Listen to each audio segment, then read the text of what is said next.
Good morning, Nick. Thanks for taking my call. My circle in London and also my circle of friends in the US actually all want Trump to win. Right. Even despite disliking him intensely. The reason being is the Democrats have just been a wet lettuce and allowing a genocide to unfold in the Middle East. We feel that Trump would probably put a stop to it. But also, just the Democrats are... How will... I won't use the word genocide if you don't mind, but how will he put an end to the killing on both sides, do you think, in the Middle East, Aziz? I think he's very unpredictable and very stubborn. And I think Netanyahu... How does that help negotiations?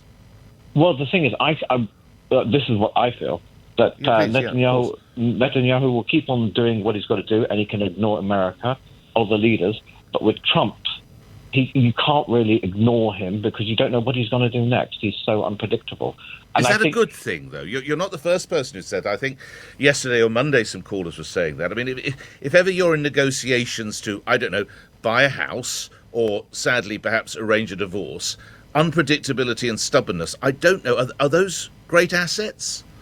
No, they're not. But look how, like say, you won't use G word in my circle. That's what everybody thinks it is. Okay, I appreciate that. When it's so bad that you're thinking of things like this, what else can you do? It has got so bad. It's like, you don't think the Democrats are going to do anything about it or let anything happen. It's just going to linger on. What other choice do you have but to try something else? As we know, Nick, he said that he's going to sort the whole thing out in 24 hours, Trump, which means that Putin is now sitting down this morning, popping probably a magnum of champagne and chucking into his caviar, I should imagine, for breakfast, because that means he's going to get given, or a deal will be done, whereby he's now going to be able to take, a good slice of Ukraine, and it saves his bacon, because he was pretty much failing there over in Ukraine, having to bring in his friends from North Korea to try and help him get out of that mess. Trump's now going to take him out of that mess with a deal at Zelensky's and the West's expense. So it's a total sellout, then, do you say? Well, well, we'll see. This is the most fascinating time now in geopolitics as we find out now what kind of deal the deal maker, the car salesman who's now going to be running America again, can do. And back to the other war in the Middle East, the fellow earlier said, we think it's going to be great for peace. What a load of nonsense. Don't forget, Trump is backed by Miriam Adelson, the casino boss, billionaire who gave him $100 million towards his campaign. You think he's going to step back from Israel? That's a joke. He's going to continue that war in Israel, and that's what's going to be interesting. Because is he going to say to Trump, to Putin, you can have half of Ukraine, but stay out of the war with Israel? What did President Biden do to try and stop the conflict in the Middle East? Sorry, say again. What did President Biden achieve in trying to stop the conflict in the Middle East? Nothing, zero. He just kept the money pumping. He kept paying for all the weapons and still is to this day. They're sending millions in arms to Israel. They've done nothing except rhetoric and nonsense about ceasefires, which will never come because they're still pumping millions in there. If I give you a gun and it lets you shoot it at someone, it's obvious that you're going to carry on. It's nonsense. Good evening. It's midnight here on the West Coast, Nick. I'm very excited about this result. Tell me why. So we have a Liberal Prime Minister who traditionally does not want to spend on the military. I know Trump has said naughty words about NATO, but he makes NATO spend. And he's going to now make this government, Trudeau, spend on our military. We've just completed 6 icebreaker warships. We're about to build some Type 26 destroyers.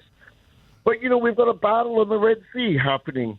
And I've been watching the American feed, CBS and NBC. They've been discussing Trump's naughty words about Liz Cheney, about other establishment figures. But they've not discussed Afghanistan. They've not discussed the battle of the Red Sea against the Houthis. And so that's what matters, and that's what people have voted for. They want a strong president, and I think Canadians do too.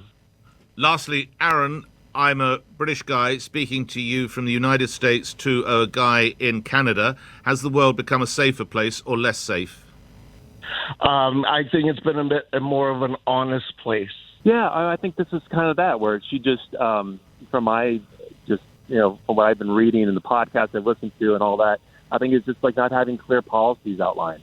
It's like is it an extension of Joe Biden and what he's done, which a lot of middle America get their news from Fox News or just their insular bubbles and are told that Biden's had it been a disaster when the economy's been all-time highs, stock market and everything. So I think just trying to differentiate, like, what does he offer that, is different from Biden would have been helpful, as well as saying, like, it's time for a change, it's time for, like a new America. It's just like that, things like that when it's like, well, you've been in the administration for 4 years, so what's new? What's so different? And I think that, that was disconnected there.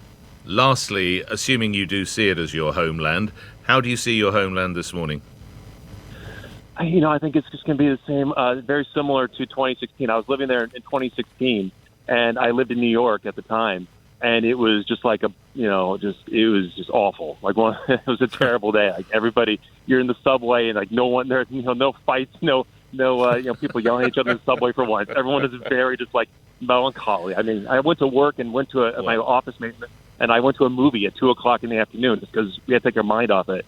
So I think what you'll see in America is everywhere where it's a blue state, a really solid Democrat area, it's probably going to feel the same, like a bit of a, oh wow, that's a real punch in the gut. But live to fight another day. At least we have the House of Representatives, so we'll be able to push back. And everything changes. It's a tidal wave. It's a tide that goes in and out. And in 2 years, there'll be a Democrat. Just by nature, like, Democrats will probably make a run for the Senate. And yes, I am a little bit glad. I am not a Trump supporter at all. I think the Democratic Party has put such a bad candidate and completely vacant policies that I'm quite glad that they got punished in this election.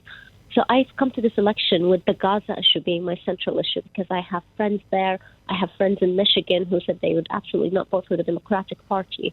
And I felt as British Arabs and as well as American Arabs, we could not vote for a party that allowed what we call this genocide. And you may disagree with us whether it is a genocide or not, but this is our view. We view it as genocide against us, allowed it to happen. So I'm a little glad that the Democratic Party got punished in this election. Do you think Trump will stop the killing?